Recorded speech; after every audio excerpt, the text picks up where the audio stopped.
गांव कलवाड़ी में जो मेवात यानी जिसको नूह जिला कहा जाता है, नूह जिले का तावड़ू ब्लॉक का ये गांव है और यहाँ पे चौपाल कार्यक्रम जनता की आवाज़ कष्ट निवारण मंच की तरफ से आयोजित किया जा रहा है। और चौपाल कार्यक्रम में आज हम चर्चा करेंगे बच्चों के स्वास्थ्य को लेकर के, गर्भवती महिलाओं के स्वास्थ्य को लेकर के, प्रेग्नेंट लेडी को, गर्भवती महिला को किन किन चीज़ों का ध्यान रखना चाहिए, उसके बाद डिलीवरी के समय क्या क्या सावधानियां बरतनी चाहिए, क्या क्या खान पान होना चाहिए, और जब डिलीवरी हो जाती है तो नवजात शिशु जो होता है, जो छोटा बच्चा होता है, उसको क्या खिलाना पिलाना चाहिए, कैसे उसकी देखभाल करनी चाहिए, क्या क्या उनमें सावधानियां बरतनी चाहिए। इन सब चीज़ों के लिए हमारे बीच में आज मैडम सुदेश जी हैं जो स्वास्थ्य विभाग में बतौर ANM कार्यरत हैं। हमारे बीच में मैडम सरोज जी हैं जो आशा वर्कर हैं स्वास्थ्य विभाग में, और हमारे बीच में मैडम अंजू बाला जी हैं जो आंगनवाड़ी कार्यकर्ता हैं महिला एवं बाल विकास विभाग में। सवाल और जवाब का सिलसिला शुरू करें उससे पहले आप सभी का हमारे कार्यक्रम में स्वागत है। Thank you sir. जब कोई प्रेग्नेंट लेडी होती है, गर्भवती महिला होती है, तो सरोज मैडम आशा वर्कर का उसमें क्या क्या रोल होता है? सर सबसे पहले हम उसको उसके घर पे जाते हैं, उसको सेंटर पे, सब सेंटर पे हम उसको लेके जाएंगे, उसका रजिस्ट्रेशन कराएंगे और उसका MCP कार्ड बनाएंगे और फिर उसको 9 तारीख को हम अपनी PHC में उसको लेके जाएंगे और उसका चेकअप कराएंगे। फिर जिसके अंदर 6 ग्राम से कम खून हो तो उसको हम आयरन सुक्रोज दिलाएंगे 6-7वें मंथ में, और उसको सही खान पान के बारे में बताएंगे सर।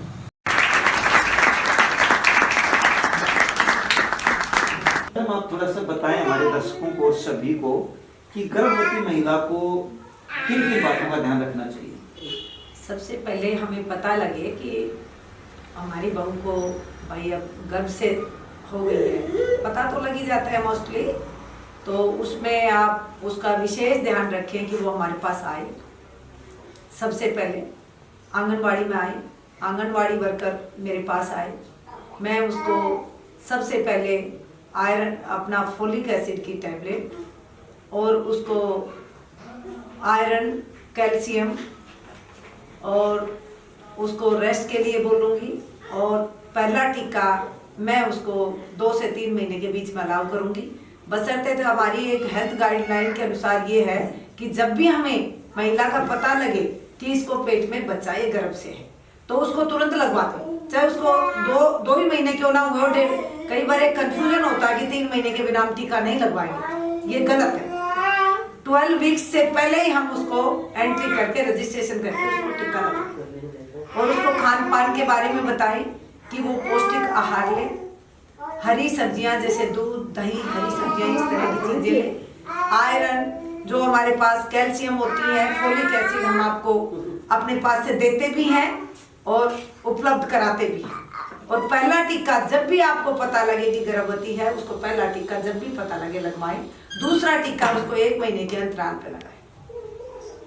उसके बाद जैसे हमें बीच बीच में हेल्थ चेकअप करते रहें, जैसे कि 9 तारीख को PNCY डे में ले जाते हैं, हमारी आशा वर्कर ले जाती हैं आपको, वहाँ पे HB टेस्ट होते हैं, इनके वेट करते हैं और BP वगैरह करते हैं, और डिलीवरी के लिए सरकारी संस्थान में डिलीवरी कराएं, ये भी हम आपको प्रमुखता से बताते हैं। इधर उधर भटकने की जरूरत नहीं है, बिल्कुल भी तली भुनी चीज़ों से दूर रहें, 6 से 8 घंटे की नींद सोएं, मानसिक तनाव से मुक्त रहें, और इसके बाद डिलीवरी के लिए आप एक सरकारी संस्था के लिए हम आपको प्रिपेयर करते हैं। 9 महीने में आपका 9 महीने के 8वें महीने में आपका 4th हेल्थ चेकअप करा के और सारी जानकारी लेके 9वां महीना लगता है तो हम आपको डिलीवरी के लिए तैयार करते हैं। अब इसी कड़ी को आगे बढ़ाते हुए हम जानना चाहेंगे मैडम सरोज जी से कि मैडम अगर ये सब चीज़ें करते हुए उसका स्वास्थ्य बहुत अच्छा है तो फिर डिलीवरी का जब समय आता है तो सरोज मैडम, डिलीवरी कैसे करवानी चाहिए और कहाँ पे करवानी चाहिए और किन किन चीज़ों का ध्यान रखना चाहिए?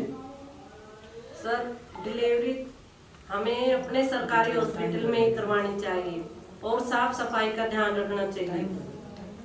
और उसमें मतलब उसको देखा जाए कि उसके अंदर बीपी और उनका ठीक है या नहीं है, तो उसको सरकारी हॉस्पिटल में ही लेके जाना चाहिए।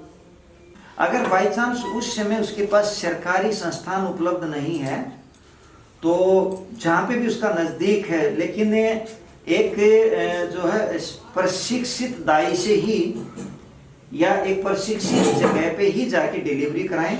और डिलीवरी में जो सरोज मैडम ने बताया कि भाई साफ सफाई का ध्यान रखें, उसकी उस समय बीपी का भी ध्यान रखना चाहिए कि भाई माँ का ब्लड प्रेशर ठीक है कि नहीं है, क्योंकि जब बच्चे का जन्म होता है तो एक तरह का जो है वो पुनर्जन्म माँ का भी होता है उसमें, हम ये कह सकते हैं। क्योंकि एक तो बच्चे का जन्म है उसमें बड़ा नाजुक दौर होता है, तो माँ के लिए भी सावधानी रखना और माँ के लिए भी उतना ही जरूरी है जितना एक बच्चे के लिए है। यदि महिला के पास अपना कोई संसाधन नहीं है तो डिलीवरी के समय वह किसको कॉल करे?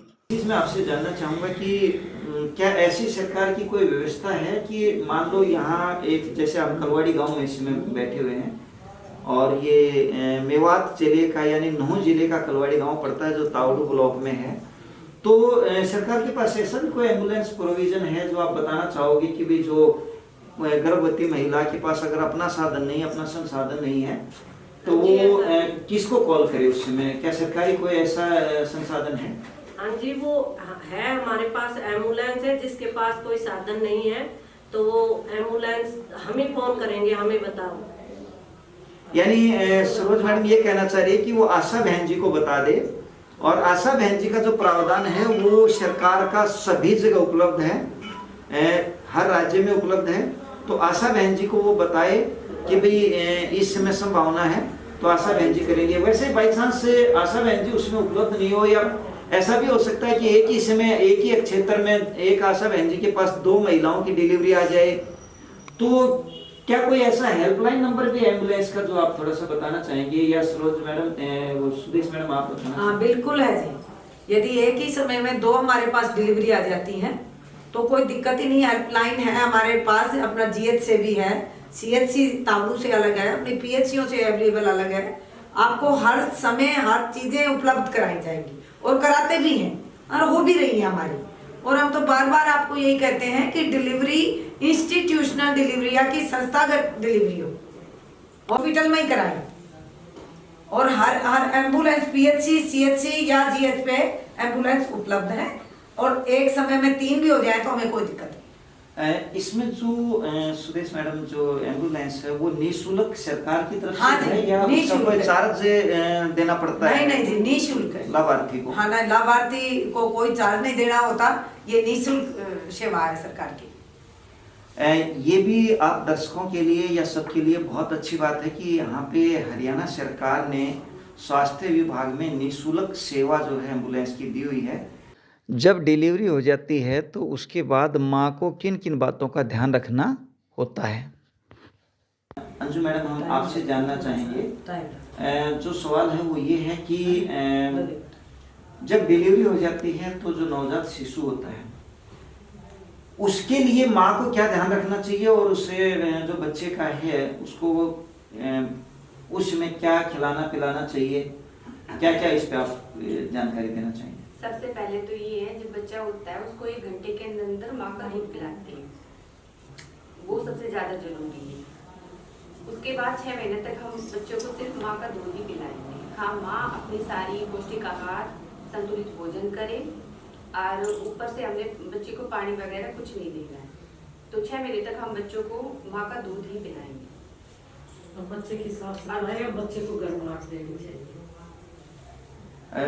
बीच में उसको एक अंजू वो हम hepatitis B, 0 dose, 0 polio, hepatitis B और बीसीजी का इंजेक्शन लगाते हैं। अंशु मैडम जो बताना चाह रही हैं, वैसे ये सवाल हम दोबारा रिपीट भी कर लेते हैं मैडम सुदेश जी से। अंजू जी ने जो बताया वो ये है कि भाई जब छोटा बच्चा होता है तो उसको एक तो 1 घंटे के अंदर अंदर माँ का दूध दें और 6 महीने तक माँ का दूध पिलाएं। माँ का सबसे दूध जरूरी चीज है, सबसे जरूरी भी और एक संपूर्ण आहार है। हाँ, संपूर्ण। कई बार हम क्या सोचते हैं कि भाई हम कुछ चीज बाहर से बच्चे को दे दें, वो चीजें कई बार नुकसान कर देती हैं, इन्फेक्शन भी हो सकता है या हो सकता है उसकी कितनी मात्रा देनी है ये भी हमें ना पता हो, वो उसको डाइजेस्ट भी होगी कि नहीं होगी, तो ये हमें ध्यान रखना है। इसी कड़ी में हम जानना चाहेंगे मैडम सुदेश जी से कि सुदेश जी इसमें टीकाकरण क्या क्या कराना चाहिए बच्चे को, क्या क्या उसमें वैक्सीनेशन होना चाहिए? आपके सामने आप सर ने भी और अंजू ने बताया कि बच्चा जैसे ही एट बर्थ डिलीवरी होगी उसको माँ का दूध पिलाएं, पीला गाढ़ा दूध, जो हम कई बार निकाल देते हैं। अभी हम कहते हैं बार बार उसको निकाल देते हैं, जो कि बहुत ही गलत है। पीला गाढ़ा दूध बच्चे की रोशनी के लिए, आंखों की रोशनी के लिए, ऑल लाइफ वो बहुत ही अच्छी चीज है, उसको बच्चे को पिला दिया जाए। और अंजू ने बताया 6 महीने तक माँ का ही दूध। इसके साथ साथ हम आपको फुल्ली एजुकेट करते हैं, लेकिन फिर भी हमारे गांव में मैं हर घर में देखती हूँ, कलवाड़ी नहीं हर गांव की कहानी है कि उसमें एक तो जन्म बूटी मंगवा लेती है, एक स्याही उसमें डाल के उस पर बना के और उसकी वो स्याही डालना शुरू कर देती है, जो कि बहुत ही गलत है। इवन कुछ नहीं देना 6 महीने तक, पानी भी नहीं देना। अब प्यासा मर गया, अरे सूख गया, नहीं, माँ के दूध में उसमें जन्म घुट्टी भी है, उसमें केला भी है, दही भी है, दूध भी है, सब कुछ है उसके अंदर। सिर्फ माँ का दूध, माँ का दूध नहीं, कोशिश यही रहे कि मैं माँ का ही दूध पिलाऊं। कई बार बच्चा माँ का दूध नहीं पकड़ता, हम बार बार कोशिश कराते हैं माँ का दूध पिलाओ। माँ के दूध के बिना बच्चे में उसमें बीमारी एंटी डोज होती है, जो हम कहते हैं एंटीबायोटिक, जो आदमी बुखार लेके, उसमें बच्चे को कई बार बुखार भी माँ के दूध से उतर जाता है। कई बार सर्दी लग जाती है बच्चे को, आप मैं कहती हूँ बिल्कुल दवाई मत दिलाइए, आप माँ का दूध पिलाइए 6 महीने तक बच्चे को, दवाई देने की जरूरत ही नहीं है बिल्कुल भी। जन्म घुट्टी ना पिलाएं, आंखों में शाइन ना डालें, ये बार बार है। उसके बाद जैसे ही बच्चा जन्म ले, चाहे वो सरकारी में है, तो कई बार हमारे एरिया में तो ऐसा नहीं है, हमारे बच्चे, हमारी माताएं या हमारी बहुएं बहुत एजुकेटेड है, समझदार भी है कि हमारी डिलीवरी कोई नहीं है जी, होम डिलीवरी कोई नहीं है जी हमारे एरिया में। ये भी बहुत अच्छी बात है, बहुत अच्छी बात। मेवात डिस्ट्रिक्ट को देख के मेरे सेंटर सब सेंटर में 4 गांव हैं, पहले 8 गांव थे, कोई डिलीवरी घर पे नहीं होती। ये मेरे लिए बहुत ही एक अच्छी बात है, चाहे वो सरकारी में होती है चाहे प्राइवेट में। मैं तो अलाउ करती हूँ आप सरकारी में ही कराएं, फिर भी चलो वो प्राइवेट कराते हैं, लेकिन घर पे डिलीवरी नहीं होती, ये सबसे अच्छी बात है, ताकि क्योंकि इसमें बच्चा आदि सी बीमारियों से बच जाता है। अभी तक आपने जाना कि पोलियो पिलाना चाहिए और बताई गई बातों का नियमित ध्यान रखना चाहिए। अब आप जानेंगे कि नियमित टीकाकरण कैसे करवाया जाए। मैडम ने बताया कि भी जो है ना उसको पोलियो पिलाना चाहिए, पहला टीका लगाना चाहिए।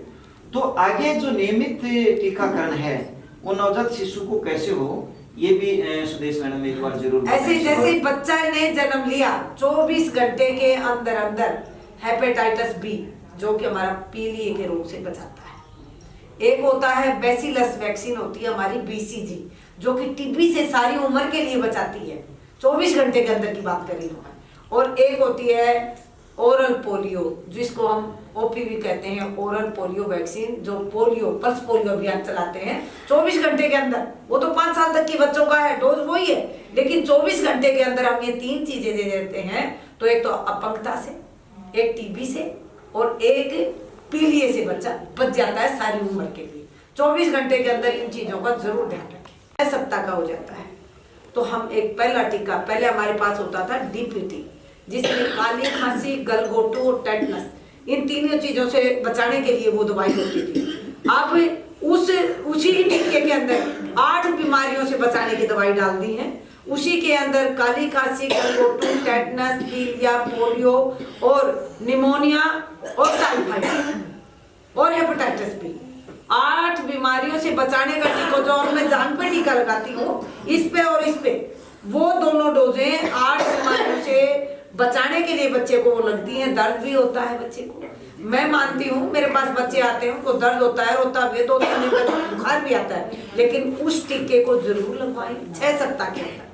दूसरा टीका उसके 1 महीने के अंतराल पे, तीसरा टीका उसके 1 महीने के अंतराल पे, यानी कि 1.5 महीना, मौखिक सा याद रखो, 1.5 महीना 2.5 महीना और 3.5 महीने पे टीके तीनों लग जाएंगे तो हमारा बच्चा ऑल लाइफ इन बीमारियों से बच जाता है, पूरे जीवन ये बीमारियां नहीं होती जो 8 बीमारियों के नाम के बाद। इसके बाद हमारा बच्चा जब 9 महीने का हो जाता है तो हम एक होते हैं MR, जिसको मीजल रूबेला बोलते हैं, जो जिसको हिंदी में बोलते हैं खसरे की बीमारी, वो 9 महीने पे टीका लगता है। और फिर उसके साथ दूसरी टांग पे लगाने लग गई एक, आपको पता है क्या, और एक यहाँ, वो जो यहाँ लगता है वो काली खांसी, निमोनिया का फिर दे दिया 9 महीने पे। उसके साथ एक दवाई आ गई अपनी विटामिन A, जो कि हमारी आंखों की रोशनी को बेहतर बनाएगा। बच्चे को 9 महीने से लेके यदि हम उसको 5 साल तक विटामिन A की दवाई पिलाएं तो बच्चे की आंख की रोशनी हमेशा बनी रहती है, ये याद रखो। और वो मोस्टली हमारे पास होती हैं, क्या होती है, हम 9 महीने पे पिला ले जाते हैं, 1.5 साल पे पिला लेते हैं, फिर हमें याद नहीं रहती। 9 महीने के बाद 1.5 साल पे हर 6 महीने के घर में 1.5 से 2, 2.5, 3, 3.5 ऐसे करके ये 9 डोज होती है। ये 9 डोज विटामिन A की बच्चे को जरूर पिलाएं ताकि आंखों की रोशनी बनी रहे। ताकि हमें जैसे शुरू में ही चश्मे चढ़ गए, किसी माँ बाप के उस टाइम मारा होता तो हो सके चश्मे मारे ना चढ़ते। मैं ये चाहती हूँ हमारे बच्चे सेफ रहे, तो वो डोज होती है। इसके बाद 9 महीने पे टीका लग गया, विटामिन A दे दी और खसरे का लग गया। उसके बाद 1.5 साल पे टीका आ गया, फिर काली खांसी टेटनस का, और एक दवाई ओपी पोलियो फिर पिलाएंगे उसको, पोलियो की दवाई फिर पिलाएंगे। और एक टीका हमारा यहाँ लग गया खसरे का, दूसरा लग गया काली खांसी टेटनस, वो 1.5 साल पे लग गया। उसके बाद हमारा रूटीन आ गया, 5 साल का बच्चा हो गया तो हमारा काली खांसी टेटनस का टीका 5 साल के अंदर फिर लगा। फिर 10 साल पे मेरे लिए लगेगा टेटनस टोक्साई, टेटनस और डिप्थीरिया TD, और 16 साल पे फिर टेटनस और डिप्थीरिया। पहले हम सिर्फ टेटनस ही लगाते थे, अब उसके साथ 10 साल पे काली खांसी वाला और टेटनस का दोनों मिक्स आ गए 10 साल पे, और 16 पे भी सेम यही टेटनस और डिप्थीरिया। ये होगी जी हमारी टीकाकरण का पूरा इम्यूनाइज बच्चा, जब तक बच्चा 16 साल का होगा तब तक इसकी वैक्सीनेशन होगी, याद रखो। बहुत विस्तार से सुदेश मैडम ने आप सभी को जानकारी दी। अब 1-2 सवाल जनता से ले लेते हैं। सर, मेरा सवाल सुदेश मैडम से है, गर्भवती महिला को क्या खाना चाहिए? कि हमारे घर में बहू ने गर्भ धारण कर लिया है, उसी टाइम हम एक रजिस्ट्रेशन कराएं जाके हमारे स्वास्थ्य विभाग सब सेंटर पे। हम उसको 3 महीने के अंदर ओनली फोलिक एसिड और पौष्टिक आहार जिसमें हरी सब्जियां, दूध, दही, तली भुनी चीज़ों से उसको बचाएं। उसको 6 से 8 घंटे की नींद के लिए कहें। मानसिक तौर पे उसको बिल्कुल वो ठीक ठाक रहें। और उसके लिए हम सबसे पहले जैसे ही उसको पता लगे, हम पहले ही 12 वीक्स के अंदर ही उसको फर्स्ट TD का टीका लगवाएं, और उसके दौरान सेकंड टीका हम 1 महीने के अंतराल पे ही लगवाएं। 3 महीने के बाद हम उसकी आयरन और कैल्शियम स्टार्ट करें। ये हमें पूरे 9 महीने तक आयरन कैल्शियम अपनी गर्भवती महिलाओं को खिलाएं। और दूध, दही, हरी सब्जियों पे भी विशेष ध्यान देना है, उसकी सेहत का विशेष ध्यान रखना है। कई बार क्या होता है, जैसे बहुत ज़्यादा उसको डिलीवरी के दौरान कई बार हमें उल्टियाँ लग जाती हैं, कई बार ऐसे हेडेक होने लगता है, तो उस दौरान उसका विशेष ध्यान रख के हमारे पास ले हम उसको अपनी हेल्थ एजुकेट करेंगे और उसको जिस हिसाब से उसको ज़रूरत है दवाइयों की, वो दवाई प्रोवाइड करें। आंगनवाड़ी में गर्भवती महिलाओं और बच्चों के लिए क्या क्या योजनाएं हैं? बच्चे आते हैं, उनको क्या क्या खिलाना पड़ता है? तो हम गर्भवती महिलाओं को, दूध पिलाने वाली माताओं को, 0 से 3 साल के बच्चों को, 3 से 6 साल के बच्चों को सुविधाएं देते हैं। गर्भवती माताओं को हम सबसे पहले पंजीकृत करते हैं उनको, और फिर उनको हम दोनों टीका लगाते हैं, TT का।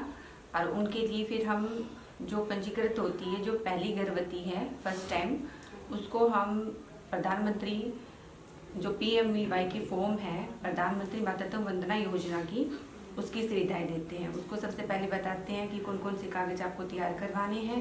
जो डिलीवरी होती है उस टाइम उसको 5,000 रुपये की सुविधा मिलती है। अगर वो गर्भवती के टाइम अगर वो फार्म भर देती है अपने कागज़ लेकर तो 3,000 रुपये तो उसको पहले ही मिल जाते हैं, और 2,000 रुपये उसको जब बच्चा हो जाता है तो बच्चों की जो इंफॉर्मेशन है वो ऐड करके फिर उसके बाद मिलते हैं। जो बच्चे का 3 मंथ पर जो इंजेक्शन लगता है वो पूरे होने के बाद 2,000 वो आ जाता है। 0 से 3 साल के बच्चे को हम जो आंगनबाड़ी में उनको सुविधा है, जो उनका राशन आता है वो देते हैं गर्भवती माताओं को, दूध पिलाने वाली माताओं को। और 3 से 6 साल के बच्चों को हम इस राशन के साथ साथ उसका प्ले स्कूल यानी प्री स्कूल भी हम उनको देते हैं। और 15 से 45 साल की वर्ष की महिलाओं का हम हेल्थ चेकअप करवाते हैं।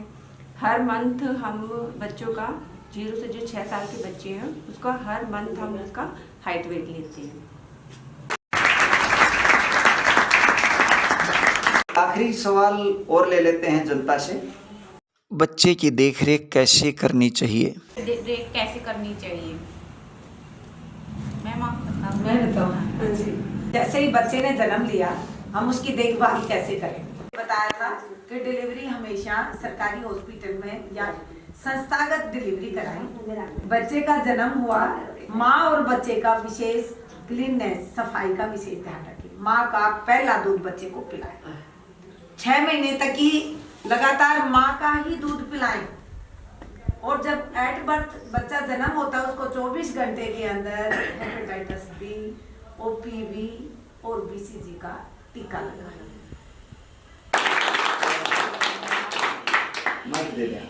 किस एज ग्रुप के बच्चों को रजिस्टर्ड किया जाता है? क्या क्या आंगनवाड़ी में हरियाणा सरकार की या भारत सरकार की योजनाएं हैं जो आंगनवाड़ी कार्यकर्ता बच्चों को देती हैं, या क्या क्या योजनाएं हैं जिनका लाभ हमारे लाभार्थी या समाज के लोग ले सकते हैं? हम आंगनबाड़ी में गर्भवती माताओं को, दूध पिलाने वाली माताओं को और 0 से 6 साल के बच्चों को पंजीकृत करते हैं। अब भारत सरकार ने पोषण ट्रैकर की जो सुविधाएं दी है, अब उनकी सभी का पंजीकरण ऑनलाइन हो रहा है। तो उनके लिए हम टीकाकरण, समय समय पर उनकी स्वास्थ्य जाँच, हर मंथ बच्चों का 0 से 6 साल का हाइट वेट देते हैं। अब उनका 0 से 6 साल के बच्चे, गर्भवती माताएं, दूध पिलाने वाली माताओं को उनका पूरक पोषाहार देते हैं। भारत सरकार की योजना है प्रधानमंत्री मातृत्व वंदना योजना। ये सबसे पहली गर्भवती को दी जाती है। जो पहले गर्भवती है उसके लिए ये फॉर्म भरा जाता है, जिसके लिए 5,000 रुपये मिलते हैं। 2 किस्त में आते हैं।